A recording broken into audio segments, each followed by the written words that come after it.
Créer un espace de travail productif. Tu peux augmenter durablement ta productivité en apportant juste quelques modifications simples à ton espace de travail. Si tu passes autant de temps assis à ton bureau, assure-toi que ce soit une expérience agréable. Voilà ce que je veux te dire dans cette vidéo. Premièrement, comment te sens-tu dans ton espace de travail? Si tu es à ton bureau en ce moment, prends un moment pour vider ton esprit et réfléchir à ce que tu ressens dans ton espace de travail. Prends une profonde inspiration et ressens les énergies subtiles que tu peux capter assis devant ton bureau. Comment te sens-tu? Te sens-tu stressé, inquiet, détendu, paisible, déprimé, submergé, occupé, important, insignifiant, ennuyé, excité, créatif? Voilà. Exprime ces quelques mots à l'écrit.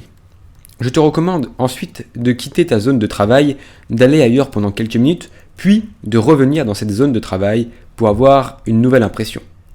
Remarque comment tes sentiments changent quand tu rentres de nouveau dans ton espace de travail. Est-ce que tu remarques un changement? Oui ou non? Deuxièmement, obtiens un deuxième avis. Si tu as du mal à percevoir objectivement les ressentis dans ta zone de travail, alors demande un deuxième avis.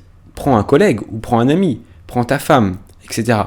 Et fais-les entrer, fais-les s'asseoir sur ta zone de travail, sur ta chaise, là où tu es habituellement pour travailler. Demande lui ce qu'il ressent en entrant et en restant assis dans cette zone de travail. Obtiens plusieurs avis si tu le souhaites. Amuse-toi avec tes collègues et passe aussi toi d'un bureau à un autre pour voir comment tu te sens dans chacune des zones de travail de tes collègues.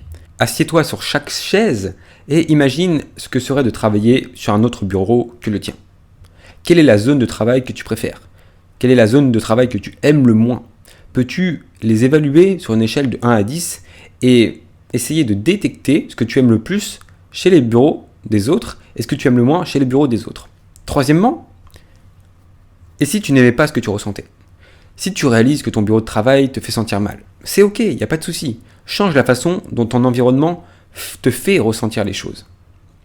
Il y a toujours un moyen de l'améliorer. Changer la disposition, ajouter des plantes, ouvrir les fenêtres, acheter des nouveaux matériaux, changer le sol, changer le papier peint. Tout ce que tu as vraiment à faire est de suivre cette règle simple. Si tu te sens bien, c'est bien. Si tu utilises cela comme un principe directeur pour apporter des modifications à ton environnement de travail, il n'est pas nécessaire de faire appel à un expert en Feng Shui. J'ai passé un bon moment à étudier le Feng Shui et j'ai finalement estimé que cette règle couvrait environ 80% dans ce que je voulais me souvenir. Voici la règle. Imagine ton espace idéal. Identifie ce que tu aimerais ressentir dans ton espace de travail. Quel état mental considères-tu comme le meilleur à avoir par défaut dès que tu vas entrer dans ton espace de travail? Choisis 2 ou 3 mots pour le décrire. Moi, quand je l'ai fait, j'ai choisi détendu, paisible et concentré. Imagine maintenant quel type d'environnement de travail t'aiderait à créer les sentiments dont tu viens de parler. Par exemple, si tu as choisi de te sentir en paix, quel est l'endroit le plus paisible où tu puisses t'imaginer en paix? Crée une image mentale de l'endroit idéal pour travailler en paix. Maintenant, modifie ton espace. Prends ton espace idéal imaginé et projette-le maintenant dans la réalité avec laquelle tu dois faire face tous les jours. Peut-être que tu ne peux pas travailler sur un lac de montagne, mais peut-être que tu peux intégrer une partie de cette vision dans ton espace de travail réel. Fais une liste des modifications simples que tu peux apporter à ta zone de travail. Si tu n'es pas sûr qu'ils fonctionneront, ce n'est pas grave. Considère ces changements comme des expériences. Si tu ne les aimes pas, tu peux toujours les annuler et revenir en arrière. Un par un, prends un certain temps pour mettre en œuvre ces changements. Ajoute des affiches, des posters, une fontaine, on peut acheter des petites fontaines, une bougie, une plante, des photos si tu as envie, un nouveau bureau, une nouvelle disposition. Après chaque changement, remarque comment tes sentiments changent. N'oublie pas de suivre la règle, si tu te sens bien, c'est bien. Si un changement semble incorrect ou neutre, annule-le et essaye autre chose. Je tiens à souligner que la règle, si cela semble juste, c'est bien, ne veut pas dire que si ça a l'air bien, c'est bien. La façon dont ton environnement te fait sentir est plus importante que ton apparence ou ton ressenti apparentiel. Ok? Poste de commandement. L'idée la plus précieuse que j'ai eue en étudiant le Feng Shui était le concept de la position de commandement.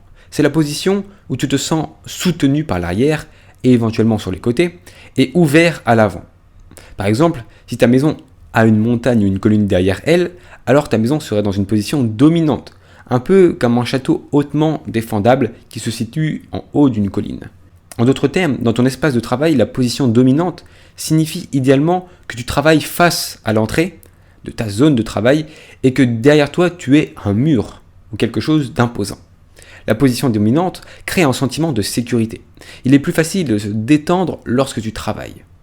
Lorsque tu es dos au mur et que tu fais face à l'entrée de ton espace de travail, ta concentration est vers l'avant et une orientation vers l'avant contribue à une productivité élevée. Tu n'as jamais à te soucier de quelqu'un qui est en approche par derrière puisque tu vois cette entrée. Si tu as une partie de ta concentration est fixée sur ce qui se passe à l'arrière, tu seras plus distrait et tu auras une productivité qui en souffrira. Tu en conviens bien. J'avais l'habitude de travailler avec un bureau contre le mur. Mon dos était vers la porte et cela me semblait une disposition efficace pour mon bureau. Mais après avoir étudié le Feng Shui, j'ai décidé d'essayer la position de commandement et de réorganiser les meubles de sorte que mon dos soit contre le mur et que je puisse voir la porte. Cela a eu une différence notable, avant même que j'ai eu l'opportunité de faire d'autres modifications. Je me suis senti plus à l'aise et plus détendu. Il y a quelque chose dans le sentiment d'être soutenu par l'arrière qui facilite le travail productif. De même, ça te permet de ne pas regarder à travers la fenêtre, ce qui peut te déconcentrer. Si tu penses à la disposition d'un bureau d'un haut dirigeant, c'est presque invariablement dans la position dominante qu'il se trouve. Tu n'entres pas dans le bureau d'un dirigeant en le voyant de dos. Non, tu le vois de face. Si tu n'as jamais travaillé au poste de commandement, trouve quelqu'un d'autre qui a installé son bureau de cette façon et va voir comment c'est. Assis-toi à son bureau s'il le veut. Remarque à quel point cela est différent du fait que tu tournes le dos à l'entrée et que tu dois te soucier des personnes qui viennent derrière toi. Même si tu as une porte derrière toi, avec une serrure, la position dominante est tout de même meilleure. Si tu apportes une seule modification à ton espace de travail, ce sera celle-ci à apporter. Fais-moi plaisir. Une fois que tu l'as essayé pendant plusieurs mois, tu ne voudras plus jamais revenir en arrière. Et enfin, pour terminer, rappelle-toi que si tu ne l'aimes pas, tu peux le changer. Ok, les meubles, ça se déplace. Les bureaux, les chaises, ça se déplace. Les plantes. Si tu te sens trop souvent stressé, dépassé, ennuyé, démotivé, frustré au travail, peut-être que ton environnement renforce ces états négatifs et que tu as besoin d'un peu de changement. Prends ces sentiments comme un signal pour apporter des changements et créer un espace de travail plus équilibré, plus confortable pour toi-même, ou même tout simplement pour changer un petit peu de routine. Quelques changements simples que tu peux apporter aujourd'hui peuvent te servir pour les années et les années qui vont venir. C'est la fin de cette vidéo. Merci de m'avoir suivi. J'aimerais vraiment que tu ne te contentes pas juste de l'écouter. Oui, c'est sympa de prendre des petits conseils que Victor te donne, qui sont bien sûr issus du site de Steve Pavlina, dans un de ses articles de 2005.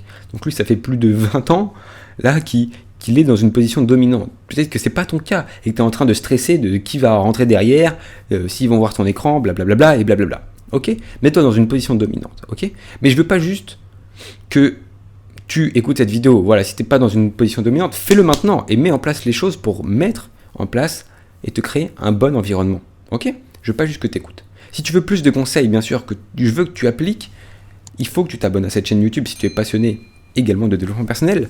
Si ça t'a plu, cette idée de vidéo de position dominante, comment j'ai monté, comment j'ai discuté avec toi, tu peux en discuter avec moi dans les commentaires. Toi, quelles sont tes meilleures astuces pour être le plus productif dans ton bureau au niveau physique, c'est-à-dire au niveau mobilier peut-être. Je sais que un bureau qui se lève, qui permet de travailler debout, est aussi une bonne chose, mais on en reparlera. Si tu as aimé, n'hésite pas à mettre un beau like, ça me ferait énormément plaisir. Si tu veux plus de choses, plus de contenu et surtout un cadre qui te permet d'évoluer simplement jour après jour, dirige-toi vers mes formations plus approfondies. Tous les liens sont en description. C'était Victor Brook et à la prochaine. D'ici là, développe-toi personnellement.